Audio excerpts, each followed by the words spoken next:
اللہ رب العزت کا فضل و کرم اور انعام اور اکرام کہ اس نے ہمیں خوبصورت مہینہ رمضان المبارک کا عطا فرمایا۔ بندہ اس میں کوشش کرتا ہے زیادہ سے زیادہ عمل صالح کرنے کی اور اپنے رب کی بارگاہ میں اپنی حاضری پیش کرنے کی۔ عید کا دن بیسیکلی آپ سمجھیں یہ اللہ کا ایک خاص انعام اور ایک تحفہ ہے، رب کا یہ ایک فضل اور عنایت خاص ہے کہ وہ اپنے بندوں کو اس دن میں بخشنا چاہتا ہے۔ یہ ایک بخشش کا مژدہ، بخشش کی مغفرت کی ایک خوشخبری، ایک نوید ہے جو عید الفطر کے یا عید الاضحیٰ کے دن کی صورت میں اللہ کریم اپنے بندوں پر انعام کی بارش عطا فرماتا ہے۔ اس دن میں ضروری کچھ مسائل، کچھ فضائل اور اس کے کچھ ایسے وظائف ہیں جو ہمیں کرنے چاہیے۔ انشاءاللہ وہ کل پرسوں تک وہ بھی آپ تک میں انشاءاللہ میسج پہنچا دوں گا۔ سب سے پہلے آپ یہ بات ذہن میں رکھیں کہ عید کوئی رنگا رنگ کھانے کا نام یا نئے کپڑے پہن لینے کا نام نہیں ہے، بلکہ یہ ذکر، فکر اور اللہ کی یاد منانے کا دن ہے۔ اور اللہ کی یاد منانے کا مطلب یہ نہیں ہے کہ آپ گوشہ نشین ہو کر مسجد میں آ کر بیٹھ جائیں یا کمرے میں بند ہو کر اللہ کی ذکر و فکر نہیں، مخلوق خدا سے اپنا دکھ درد بانٹا کریں، اللہ کے بندوں سے جا کر پیار کیا کریں، اللہ کے بندوں کی جا کے حاجات کو پورا کیا کریں، غریب لوگوں کی خوشیوں میں جو ہے وہ آپ شامل ہوا کریں۔ یہ اللہ تعالیٰ کے قرب پانے کا، اللہ کو منانے کا سب سے بہترین ذریعہ ہے۔ قرآن مجید فرقان حمید میں اللہ رب العزت کو حاصل کرنے اور اس کو پانے کے بہت سارے طریقے ہیں، ان میں سے صرف ایک طریقہ سجدے کا ہے، باقی جتنے طریقے ہیں اللہ کریم نے اپنے قرآن کے اندر بندوں کو راضی کرنے، بندوں کو خوش کرنے کے انعام میں اپنی رضامندی کا انعام عطا فرما دیا۔ صرف ایک سجدہ ہے جو رب کو کرنا ہے اللہ کی قربت اور معرفت کے لیے، باقی جتنے کام ہیں سارے کے سارے کام وہ مخلوق خدا کے ساتھ بھلائی پر، مخلوق خدا کے ساتھ اچھائی پر، خیر کے کاموں پر، خوشیاں بانٹنے، دکھ درد سمیٹنے پر وہ سارا انحصار قرآن مجید کے اندر کیا گیا۔ اور عید الفطر کے اس خوبصورت اجتماع میں، اس گیدرنگ میں جمع کرنے کا مقصد اور فلسفہ بھی اگر آپ دیکھیں تو اس کے پیچھے بھی ایک بہت بڑا لاجک بھی یہی ہے، فلسفہ بھی یہی ہے کہ آپ سارے لوگ وہاں پہ جمع ہو جاتے ہیں، چاہے کوئی امیر ہے، چاہے کوئی غریب ہے، کوئی فقیر ہے، کوئی وزیر ہے، بادشاہ و گدھا، جیسا وہ فرماتے ہیں کہ ایک ہی صف میں کھڑے ہو گئے محمود و ایاز۔ تو محمود، سلطان محمود غزنوی بادشاہ تھا اور ایاز ان کا خلیفہ نوکر وزیر تھا، تو ایک ہی صف میں کھڑے ہو گئے محمود و ایاز، نہ کوئی بندہ رہا نہ کوئی بندہ نواز، اور بندہ و صاحب و محتاج و غنی سبھی ایک ہوئے، تیری سرکار میں پہنچے تو سبھی ایک ہوئے، تیری سرکار میں پہنچے تو سبھی ایک ہوئے۔ تو اللہ کی بارگاہ میں جمع ہونا، بندوں کے ساتھ گھل مل کر رہنا، یہ سب سے اہم چیز ہے۔ اور اس کا پیچھے جو بیک گراؤنڈ یا فلسفہ ہے، اس کا مین مقصد بھی یہی ہے کہ بندے بندوں سے جڑ جائیں، مل جائیں، محبت کا، درد کا، ایثار کا، سیکریفائی کا۔ قرآن مجید کے اندر آپ پڑھیں، یہ 29واں پارہ ہے، 30واں پارہ، فرمایا یؤثرون علی انفسہم ولو کان بہم خصاصہ۔ اہل ایمان کی شان یہ ہے کہ ایک چیز کی ضرورت خود کو ہے اور کسی اور کو بھی ہے۔ فرمایا مومن بندے کی شان یہ ہے اپنے منہ میں ڈالا ہوا لقمہ بھی نکال کر دوسرے مومن کے منہ میں پہنچاتا ہے۔ آپ نے تاریخ پڑھی ہے نا، آپ جانتے ہیں سارے کہ ایک شخص زخموں سے چور اور آخری ہچکیاں، سانس بند چکی ہے اور پانی کی تڑپ تھی، تو پانی العطش العطش العطش، پیاس ہائے پیاس ہائے پیاس، کسی محبت کرنے والے نے پانی کا کٹورا، پانی کا برتن پیش کیا، تو جیسے ہی اس کو پیش کرنے لگے تو ساتھ والا جو اس کے جنگ کے اس موقع پہ جو پڑا تھا، زخموں سے چور، مریض آدمی جو تیر اور زخم لگ چکے تھے، اس کی زبان سے بھی نکلا العطش العطش۔ تو اب اس پہلے کو پانی کی ضرورت تھی لیکن اس نے آگے ٹرانسفر کر پانی آگے دے دیا، پھر اس دوسرے تک پانی کا گلاس پہنچا تو تیسرے کی طرف سے آواز آئی کہ العطش العطش، ہائے پیاس ہائے پیاس، اس دوسرے نے تیسرے کو دے دیا، تیسرے نے چوتھے کو دے دیا، پانچویں چھٹے 7 لوگوں تک یہ پانی پانی کا گلاس گیا، ساتوں لوگوں نے ایسے کیا کہ پانی پلانے والا پہلے کے پاس لایا، پہلے نے دوسرے کی طرف بھیجا کہ مجھے نہیں ضرورت، مجھ سے زیادہ میرے اس بھائی کو ضرورت ہے جس کی زبان سے ابھی پیاس کا لفظ نکلا۔ حتیٰ کہ جب ساتوں تک پانی پہنچا، جب 7 لوگوں تک پانی پہنچا تو پھر اس 7ویں نے کہا کہ نہیں، جس نے پہلے پانی مانگا تھا اس کو دیا جائے۔ جب پانی کا پیالہ پہلے کے پاس لایا گیا تو وہ دم توڑ چکا تھا، اللہ کو پیارا ہو چکا تھا۔ پھر دوسرے نے کہا کہ آگے دو، تو دوسرا بھی اسی طرح وصال کر گیا، شہید ہو گیا۔ یہ عام لوگوں کی مثال نہیں، یہ اللہ کے نبی کے صحابہ کی مثال ہے۔ جنگ کے میدان میں، جنگ کے موقع پر اتنی پیاس، اتنے زخم، اتنے تیر، اتنی تلواریں لگ چکنے کے بعد پانی کا ایک ایک قطرہ گھونٹ ترس رہے تھے پیاس سے، لیکن خود اپنے آپ پر پانی پیش نہیں کیا، بلکہ پانی دیا گیا تو کہا ہمیں نہیں بلکہ ہمارے دوسرے بھائی کو دیا جائے۔ قرآن یہ کہتا ہے وَلَوْ كَانَ بِهِمْ خَصَاصَةٌ، اگرچہ ان کو ضرورت بھی ہو، بل تؤثرون الحیات الدنیا، تو دنیا کی زندگی کو وہ دوسرے لوگوں پر ترجیح دیتے ہیں، پریفر کرتے ہیں کہ کوئی دوسرا ہماری اس خوشی میں شامل ہو جائے۔ تو وہ ساتوں کے ساتوں شہید ہو گئے۔ اللہ تعالیٰ نے یہ ایک مثال قائم کرنا تھی دنیا والے لوگوں کے لیے۔ اگر یہ مثال ہم کسی کو دیں تو کہتے ہیں جی وہ بڑے لوگ تھے تو ان کا ایمان بڑا تھا، ارے وہ بڑے لوگ نہیں تھے، وہ مسلمان لوگ تھے۔ ہوا سماکم المسلمین، اللہ نے تمہارا سب کا نام، امت محمدیہ سب کا نام مسلمان رکھا ہے۔ ہوا سماکم المسلمین، اس میں بڑے چھوٹے کی تو بات ہی نہیں ہے، یہ نمازی حاجی صوفی عالم مفتی پیر کی منسٹر کی وزیر اعظم کی بات ہی نہیں ہے۔ فرمایا ہوا سماکم المسلمین، اس رب نے تمہارا نام مسلمان رکھا ہے۔ فرق یہ ہے کہ وہ نام کے اور کام کے مسلمان تھے اور ہم فقط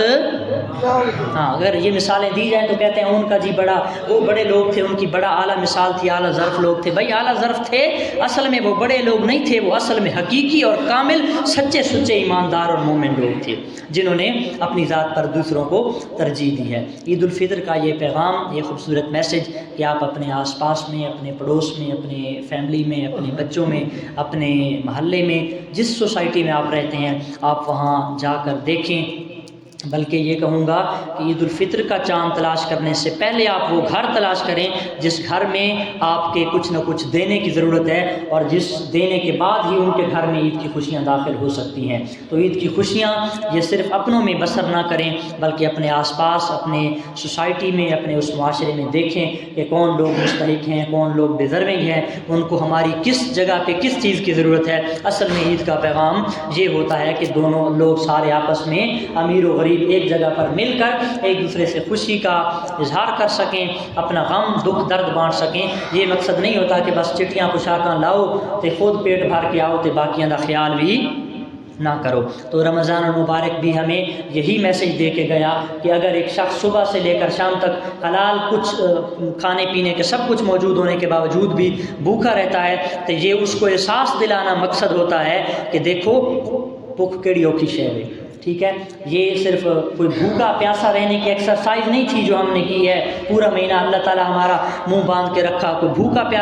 پیاسا رہنے کی مشق نہیں تھی، بلکہ یہ اصل میں میسج تھا ان امیروں کے لیے کہ دیکھو غربت یا بھوک کتنی اوکھی چیز ہے، کتنی مشکل چیز ہے۔ تو رمضان کا مقصد بھی یہی ہے، عید کا مقصد بھی یہی ہے۔ بہرحال ہمیں پوری کوشش کرنی چاہیے کہ ہم اللہ کی بارگاہ سے جس رب نے جو چیز عطا فرمائی ہے، وہ ضروری نہیں ہے کہ آپ ہر کسی کو پیسے دیں، مسکراہٹ بھی تو دے سکتے ہیں نا، ہاں جی،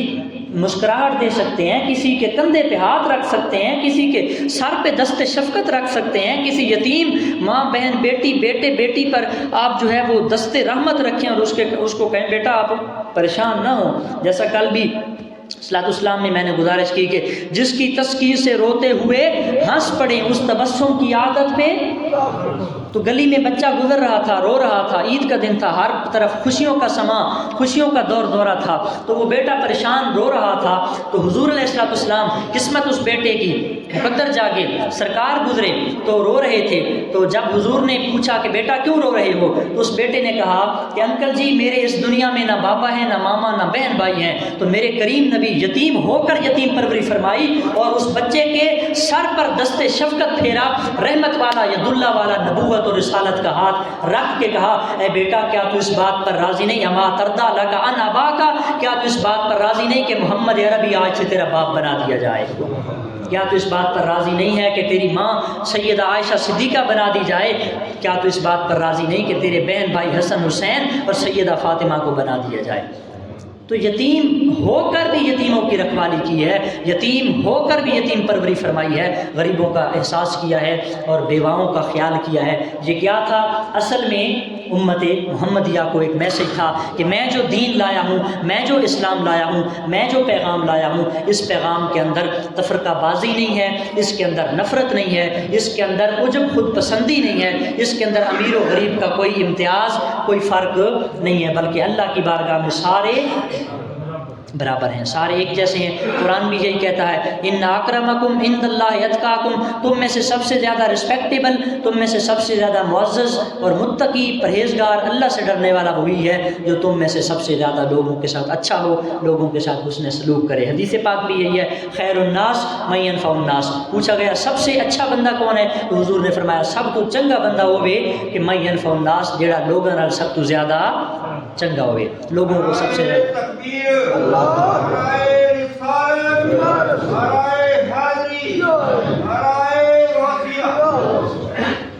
اس لیے اولاد جو ہے ضد کرتی ہے، پیرنٹس کو چاہیے کہ اپنی اولاد کو دیں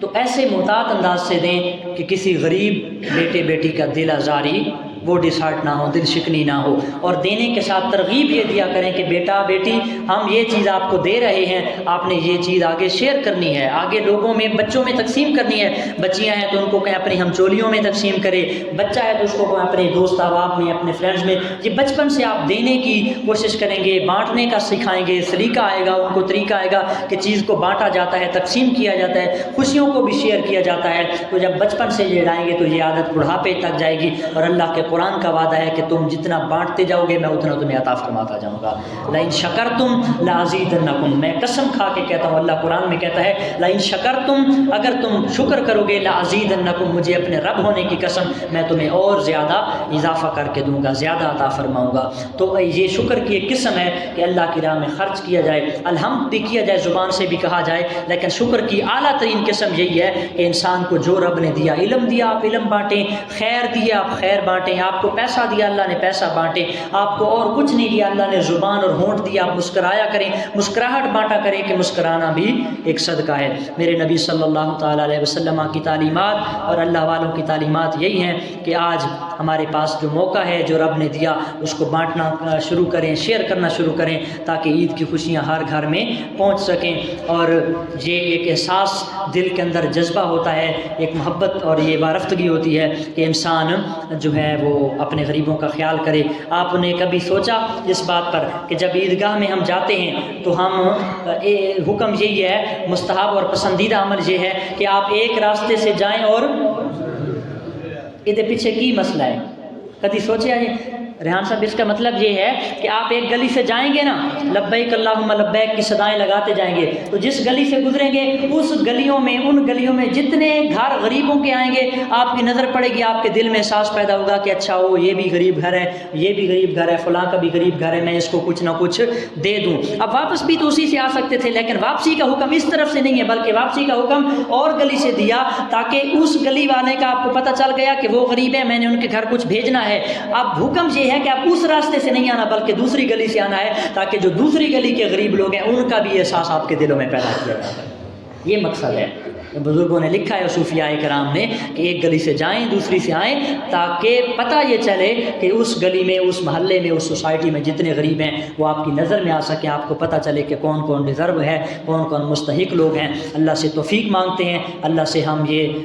سعادت مانگتے ہیں، اللہ تعالی ہمیں عید کی خوشیاں نصیب فرمائے، اور ہمارے وہ غریب مائیں بہنیں بیٹیاں یتیم اور مستحق افراد جو اپنے گھروں میں مجبور ہیں، سفید پوش ہیں، جو دستے سوال لوگوں کے سامنے یوں دراز نہیں کر سکتے، ہمیں چاہیے، صاحبان دولت کو چاہیے کہ ان کی خوشیوں کا خیال کریں۔ اللہ تعالی ہم سب کو عمل صالح کرنے کی توفیق عطا فرمائے، اور عید کی خوشیاں سب کے ساتھ مل جل کر، بانٹ کر،